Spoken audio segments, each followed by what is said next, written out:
En el nombre del Padre, del Hijo y del Espíritu Santo. Amén. Ven Espíritu Santo, y llena los corazones de tus fieles, y enciende en ellos el fuego de tu amor. Envía tu Espíritu Creador, y se renovará la faz de la tierra. Estamos estudiando el Catecismo de la Iglesia Católica, su tercera parte, la vida en Cristo, segunda sesión, los 10 mandamientos, capítulo segundo. Amarás a tu prójimo como a ti mismo. Artículo cuarto, el cuarto mandamiento. Honra a tu padre y a tu madre, para que se prolonguen tus días sobre la tierra que el Señor tu Dios te va a dar. Continuamos subiendo el monte Sinaí de la mano de Moisés a recibir los 10 mandamientos. Son 2285 metros que mide el monte Sinaí. Y el Catecismo dedica 505 números al estudio de los 10 mandamientos, es decir, subiremos 4 metros del monte Sinaí por cada número del Catecismo que estudiemos. En este día nos encontramos en el metro 600 de altura. Estamos en el primer apartado de este artículo donde el Catecismo dedica 6 números al estudio del tema que tiene como título La familia en el plan de Dios. Hoy vamos a profundizar en 2 números, 2202 y 2203, con el tema La naturaleza de la familia. Número 2202 del Catecismo de la Iglesia Católica dice: un hombre y una mujer unidos en matrimonio forman con sus hijos una familia. Esta disposición es anterior a todo reconocimiento por la autoridad pública. Se impone a ella. Se la considerará como la referencia normal en función de la cual deben ser apreciadas las diversas formas de parentesco. Número contundente que el Catecismo nos presenta en esta mañana, ¿no? La unión del hombre y la mujer en matrimonio se conforma con sus hijos en una familia. Y eso es así. No porque lo reconozca una ley, sino porque es la realidad más prejurídica que existe. Por eso el catecismo lo dice de una manera como tan contundente. Esta disposición es anterior a todo reconocimiento por la autoridad pública. Se impone a ella. El matrimonio no necesita una ley. La familia no necesita una ley, ¿no? Saben ustedes que hemos explicado, ¿no? Existen 2 concepciones del derecho. La primera, lo que llamamos de derecho natural, y la segunda, lo que llamamos de derecho positivo. Cuando hablamos de derecho positivo, es la norma jurídica misma que el hombre inventó. ¿Sí? El hombre la inventó. Y cuando hablamos de derecho natural, es algo que es previo a esa ley que el hombre inventó, que es la realidad misma. Que las leyes, esas leyes positivas que el hombre inventó, están llamadas a tutelar, a ordenar, a guardar la que son de derecho natural. Una se debe a la otra. En el derecho positivo, queridos amigos, una cosa es moral o inmoral dependiendo si está prohibida o si está permitida. De tal manera, por ejemplo, que en un estado algo está prohibido y en otro estado algo está permitido. Eso mismo está permitido. Por ejemplo, lastimosamente en algunos lugares, ¿no? El aborto. Vas en un estado y dicen aquí el aborto es ilegal. Y vas al siguiente estado y dice aquí el aborto es legal. Eso es ley positiva. Puede cambiar. ¿Eh? Pero esa ley positiva no puede ser la norma de la moral. Y la ley será fuente de la moral en la medida en que la ley ha reconocido algo que está en el derecho natural. Pero los que mantienen el derecho positivo de una manera disimulada, vienen a decir que esto es la democracia. Y entonces hemos desbaratado la democracia totalmente. Que esas leyes representan las leyes de la mayoría. Y con ese cuento nos han traído hace años, ¿no? Pero lo cierto es que las mayorías también se pueden equivocar, que resulta que el derecho a la vida de un niño que está en el seno de su madre no depende de lo que diga la mayoría. El derecho a la vida no puede depender de una votación. Eso se tiene que defender siempre. No porque hay una ley positiva que la defiende, sino porque es de ley natural defender la vida. Por tanto, el que un niño viva no depende de que unos cuantos se pongan de acuerdo y ya, y voten. No puede depender de una votación. O por ejemplo, la existencia de Dios, el reconocimiento por el estado de la existencia de Dios. Eso no depende de que alguien vaya a una urna y vote. Dios es Dios, vótenlo todos o no.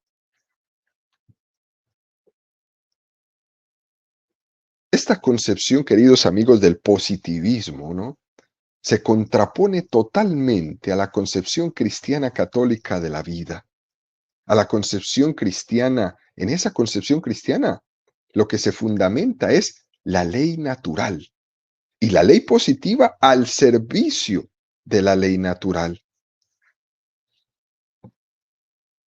El catecismo aquí habla de la concepción del matrimonio como si fuera una concepción nacida del cristianismo y quiere ir más fuerte, ¿no?, más profundo. El concepto de matrimonio es incluso precristiano. No se lo inventaron los cristianos el matrimonio. Lo que Jesús va a hacer es sacramentalizar ese compromiso ya establecido desde siempre por el hombre. Por tanto, el matrimonio es precristiano, el matrimonio es prejurídico, es algo de sentido común.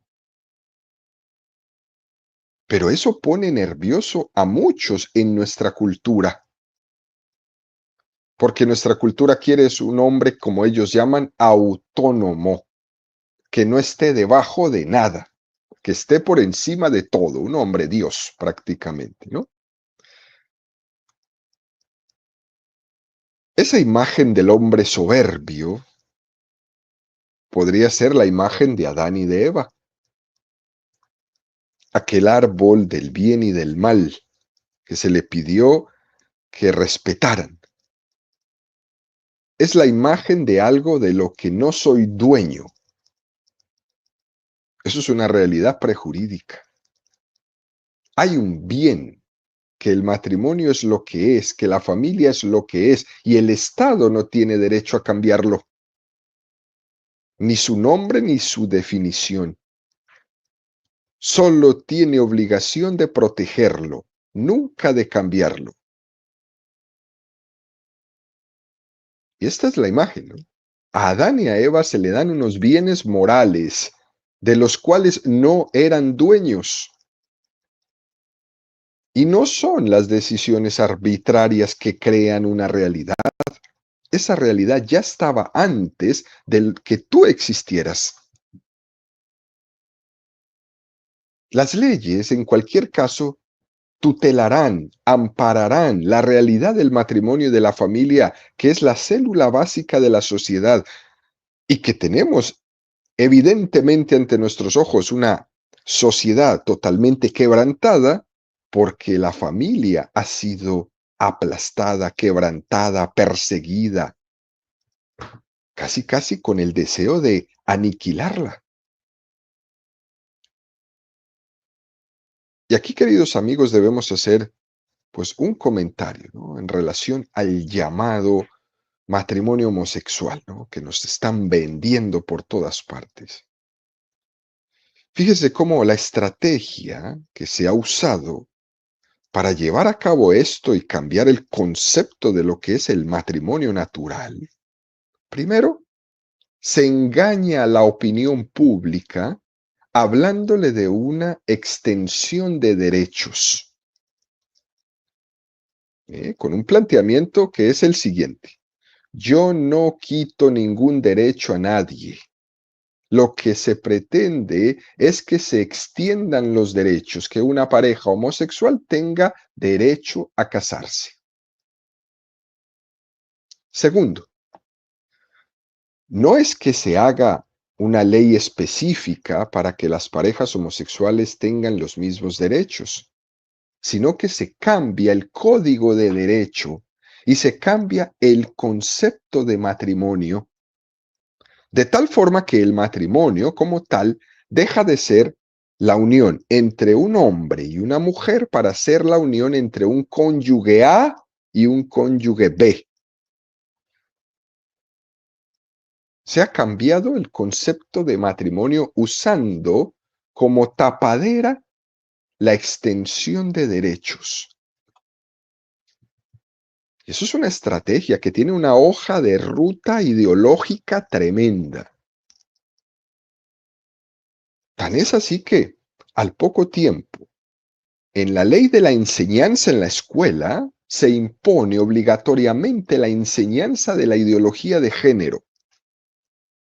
Y en virtud de eso, el matrimonio es una unión entre un A y un B, hasta el punto que es ilegal enseñar que el matrimonio es la unión entre un hombre y una mujer. Qué fuerte eso para los niños.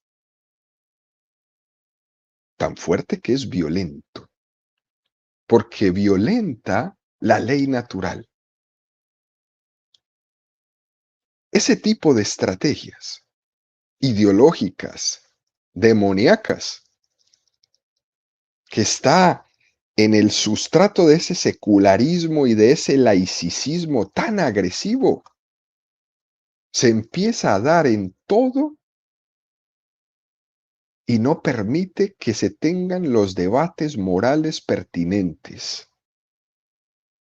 Por ejemplo, en el tema del aborto, yo no sé si ustedes recuerdan, en los años 80 se introdujo el aborto sin opción a debatirse. Y se usaba, ¿no? Como argumentos, esos casos límites, ¿no? Y hablaba todo el mundo de violación, como si todos los niños que eran abortados habían sido por causa de una violación. Y siempre se ponía lo mismo. Pero es que a esa niña la violaron. Pero es que como si todos los casos de aborto fueran de violación. O como si todos fueran peligro para la vida de la mamá. Y siempre se exponían, eran casos graves, que sí, tienen su particularidad, claro que sí, pero usan este tipo de casos graves es para tocar la sensibilidad de la sociedad y poder llevar adelante estas ideologías. Y fíjense ustedes hasta dónde hemos llegado. Hay 20 millones de abortos al año. Y es siempre lo mismo. Se usan casos límites para que una vez que se haya introducido en la sociedad ya el concepto, el camino queda abierto. Y entonces ahora aborto libre. Y empezaron primero con que eran 3 semanas, después que no había vida a los 3 meses, después que a los 6 meses, después que a los 9 meses, incluso ya hoy, que hasta que el niño no saque la cabeza. Todo este discurso ideológico, satánico, ha llevado a nuestra sociedad a un quiebre. Lo mismo ocurre con los textos de educación en la escuela, que son esa introducción a la ideología de género anticristiana totalmente, antihumana. Y se editan los textos donde todo ese actuar se pone como positivo. Que los niños no reconozcan que es un hombre, que un niño no reconozca que es una mujer, que es un don de Dios, que vino a la vida así porque Dios lo quiso. Todo eso tiene una intención malvada detrás, una ideología detrás, anticristiana totalmente. Y después viene a querer decirnos, enseñarnos, imponernos que el Estado es el que ejerce, que es el que pone los conceptos morales, y el Estado no es capaz de hacer eso. Que lastimosamente lo que nos encontramos es que el Estado es completamente inmoral. Y aquí se nos presenta algo supremamente importante, y es saber que hay cosas que son legales, pero que no son morales, y viceversa. Y es muy importante distinguir entre la moralidad y la legalidad. Y de hecho sigue habiendo muchas personas que confunden legalidad con moralidad. Hoy en día se ha llegado a disociar esto por ese concepto de positivista, ¿eh? Y se ha disociado la ley moral al no reconocer la ley natural, a no reconocer el derecho natural que debe de predominar sobre todo. Por tanto, existen cosas que son legales, pero no son morales. Aún más, hay cosas que son moralmente obligatorias que pueden llegar a ser, dentro de nuestra vida civil, ilegales. Y eso ya es más duro todavía, pero existe. Por ejemplo, una persona puede tener una obligación moral de objetar su conciencia y que la ley no se lo permita. Entonces no hay objeción de conciencia. Terrible. Eso es duro. Algunas declaraciones, por ejemplo, de políticos presionando para que por ley no se pueda objetar de conciencia. Por ejemplo, en la participación profesional de los médicos católicos en el aborto. ¿Cómo se va a obligar a un médico católico que cree, que profesa su fe, a que practique en su profesión el aborto? Y no le dan chance de objetar su conciencia. Eso es un delito para ese médico. Y si no, le corremos del trabajo. Si no, no puedes trabajar en este hospital. Pero ¿cómo se les ocurre hacer eso? Y existe, y mucho. Por eso es necesario, queridos amigos, despertar y no confundir lo legal de lo moral, y preguntar, y estudiar, investigar, para que no caigamos víctimas de toda esta ruta ideológica que nos quieren meter a la fuerza.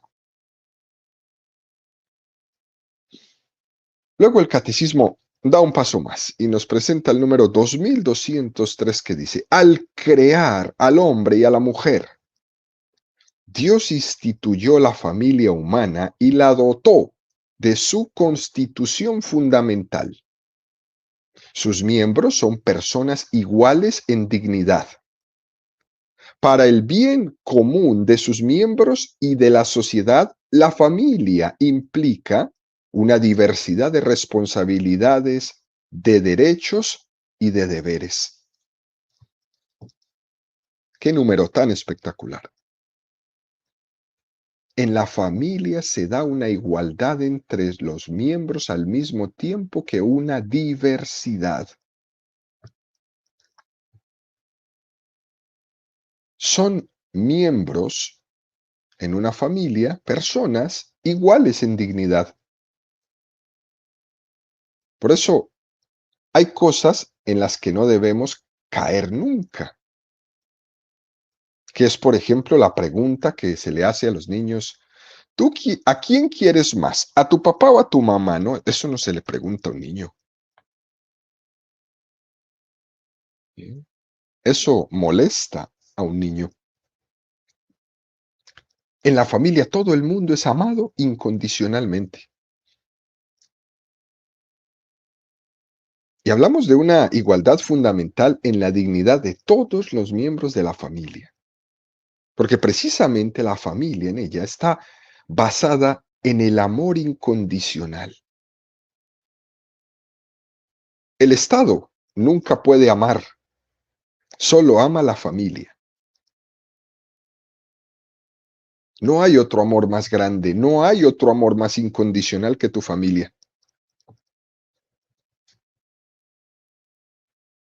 Aunque muchas veces nos peleemos y tengamos contradicciones y un día nos levantamos que no queremos saber de nadie nada, tu familia es la única que te ama incondicionalmente, porque está basada en ese amor incondicional. Por ejemplo, en un equipo de fútbol, la valoración de las personas es condicionada. Usted ya no juega bien y le dicen adiós. En el resto de la sociedad, el amor y la estima que nos tienen están condicionados. Si no, fíjense bien cómo cuando uno tiene un cargo, pues mucha gente le quiere, le llama, le hace una venia y cuando ya no lo tiene, ya se acabó todo eso. Está condicionado al puesto, al rango que tiene, al trabajo que desarrolla. Pero es en la familia, ¿no? Tu mamá te va a amar incondicionalmente. Y justamente, queridos amigos, eso es lo que diferencia a la familia del resto de las instituciones sociales. Porque ahí en la familia es donde se refleja esa unión trinitaria que existe entre el Padre, el Hijo y el Espíritu Santo. La familia es un reflejo de la Trinidad. Y todavía más, ¿no?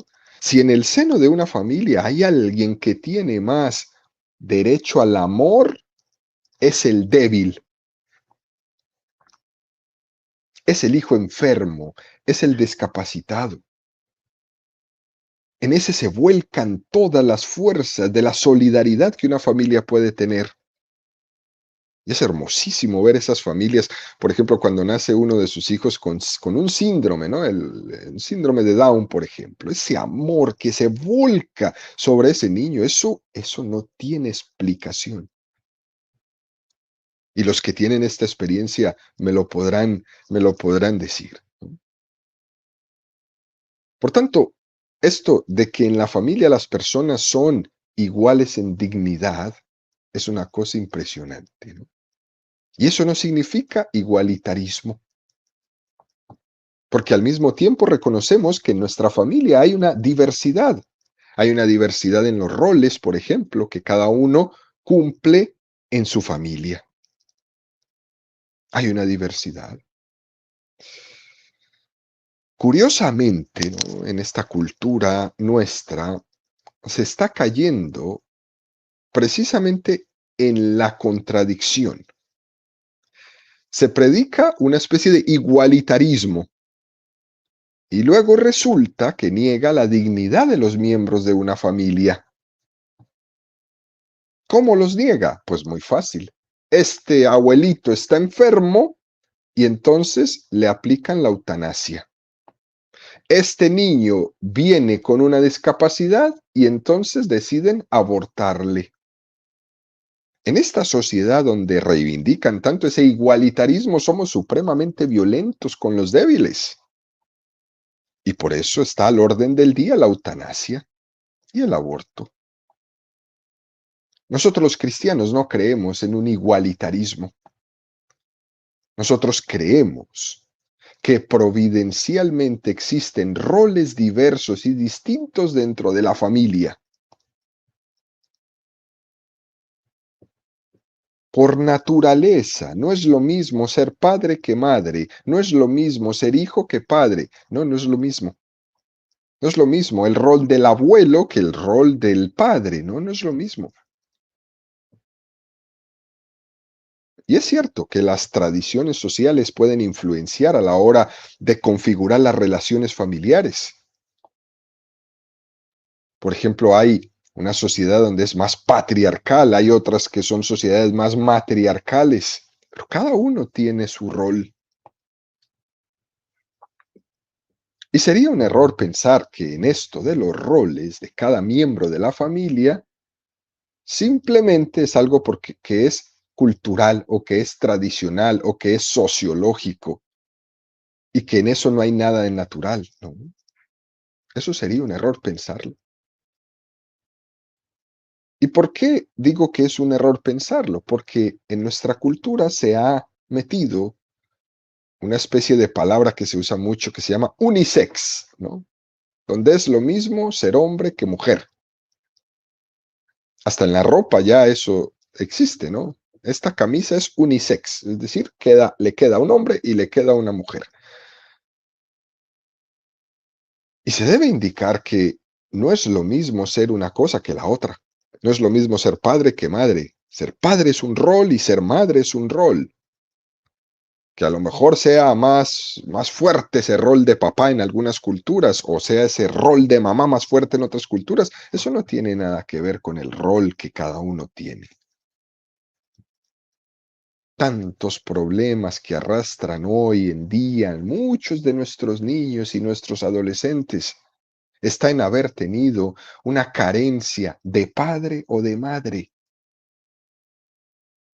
Y hoy quizás más extendida la crisis del papá, donde hay una carencia muy grande de paternidad en nuestra cultura, donde se ha perdido el principio de autoridad, donde quieren borrar de todo, de los libros, de la creencia religiosa, el nombre padre, porque no queremos una autoridad, nosotros no queremos que nadie nos mande, ni nos oriente, ni nos ordene, porque yo soy el que lo tengo que hacer.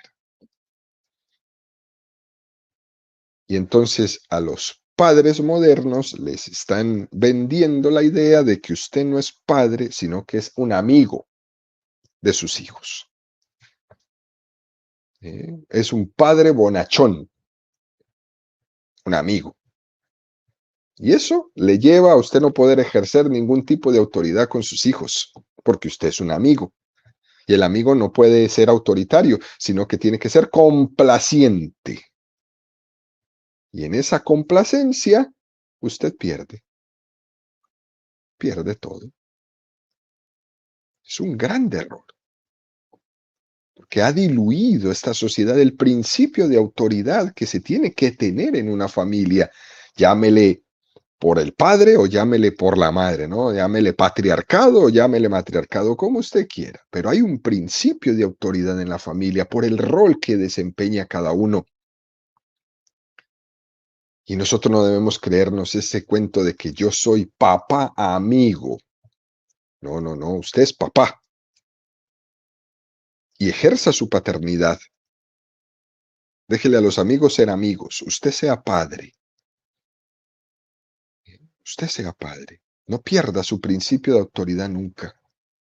Ejérzalo bien, claro está, sin extremismos, sin violencia, pero sea padre, sea madre. Nosotros, los cristianos católicos, creemos que existe una dignidad, una igual dignidad entre todos los miembros de la familia, porque la familia se ama incondicionalmente. Y al mismo tiempo no entendemos por igual dignidad el igualitarismo. En la familia no todos somos iguales. Cada uno tiene un rol que tiene que desempeñar y tiene que desempeñarlo bien. La riqueza de la familia viene de la diversidad de los roles, que cada uno lo cumpla como lo tiene que cumplir. El papá ser papá, la mamá ser mamá, los hijos ser hijos. Cada uno tiene unos roles con unos derechos y con unos deberes que cuando uno de ellos no lo cumple, la familia se empobrece. Cuando cada uno los cumple, la familia se enriquece. Y somos conscientes, ¿no? Que a veces en nuestro egoísmo, pues nos escudamos en los roles, ¿no? Nos escudamos en los roles para justificar nuestros egoísmos. Y nos quedamos ahí muy cómodamente. Y tenemos que poner mucho cuidado en no escudarnos en esos roles, sino estar abiertos a poder colaborar en el cumplimiento de los roles de los otros. Por ejemplo, cuando los que somos hombres decimos, yo soy hombre y yo no lavo platos, no, pues no, no debe ser así. No se escude en su rol de ser el papá y diga que los platos son solamente para la mamá, no, eso no. No es el rol para escudar nuestra soberbia. O, por ejemplo, de no aceptar opiniones, porque aquí mando yo. No, no, para eso no se dieron los roles. No se le dio el rol para justificar su egoísmo, para acomodarse y para ser un dictador, no, sino para ayudar a los demás a cumplir sus roles también bien. Y por estos motivos de un machismo disfrazado, han hecho que por reacción se niegue la diferencia del rol paterno, se niegue la diferencia de los roles en la familia y se llegue a esa cultura de unisex. Y entonces es lo mismo ser papá que ser mamá. Y eso no funciona. Por esos desequilibrios estamos en tantas carencias como las que hoy vemos.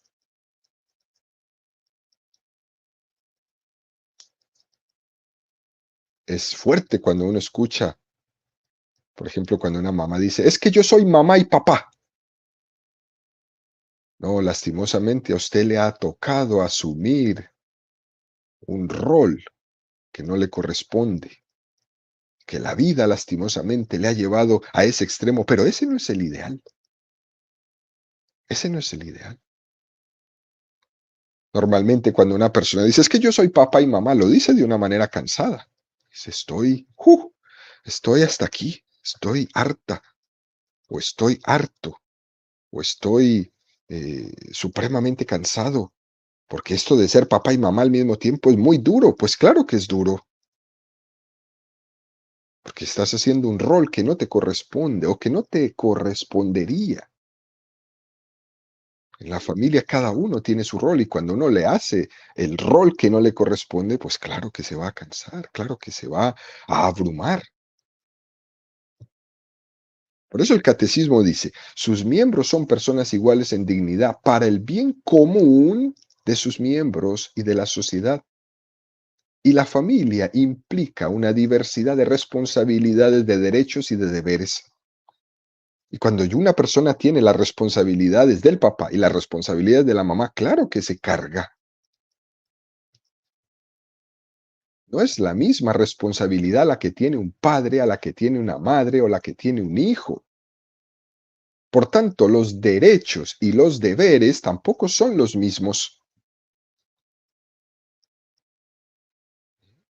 De ese principio de autoridad también se derivan derechos y deberes particulares de cada uno, del papá y de la mamá. Y fíjense, queridos amigos, todo esto es de sentido común. Y el catecismo lo que quiere es recoger de la revelación de Dios el sentido común. Y antes de entrar en la explicación cristiana del matrimonio, el catecismo dedica estos números que hemos estado estudiando esta semana, que son previos, con este título tan precioso, Naturaleza de la familia, concepción natural de la familia, para después poder entender lo que es el matrimonio. Y aquí el catecismo nos remite a un número que ya estudiamos, el número 1882, que dice, algunas sociedades, como la familia y la ciudad, corresponden más inmediatamente a la naturaleza del hombre. Le son necesarias, con el fin de favorecer la participación del mayor número de personas en la vida social, es preciso impulsar, alentar la creación de asociaciones e instituciones de libre iniciativa para fines económicos, sociales, culturales, recreativos, deportivos, profesionales y políticos, tanto dentro de cada una de las naciones como en el plano mundial. Una cosa bellísima. ¿Qué quiere decir? un principio que el mundo cristiano católico tiene que se llama el principio de subsidiariedad. No se puede quitar a los individuos y darlo a la comunidad lo que ellos pueden realizar por sus propias cualidades y esfuerzos. Es gravemente injusto y es perturbador del recto orden quitar a las comunidades menores e inferiores lo que ellas pueden hacer. Es una doctrina social de la Iglesia Católica muy hermosa. El Estado está para ayudar a la sociedad, especialmente a los más necesitados de la sociedad. Y la sociedad inferior o la más necesitada está para ayudar, por ejemplo, a la ciudad. Y la ciudad para ayudar a las familias.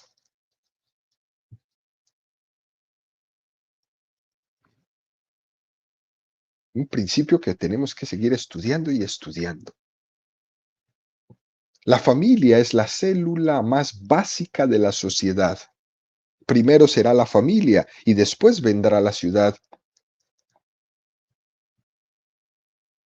Es decir, que nuestra constitución viene desde lo más básico.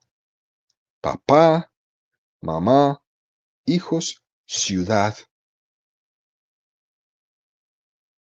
Y no podemos cambiar estos roles que nos toca a cada uno porque hemos sido ya víctimas de una globalización.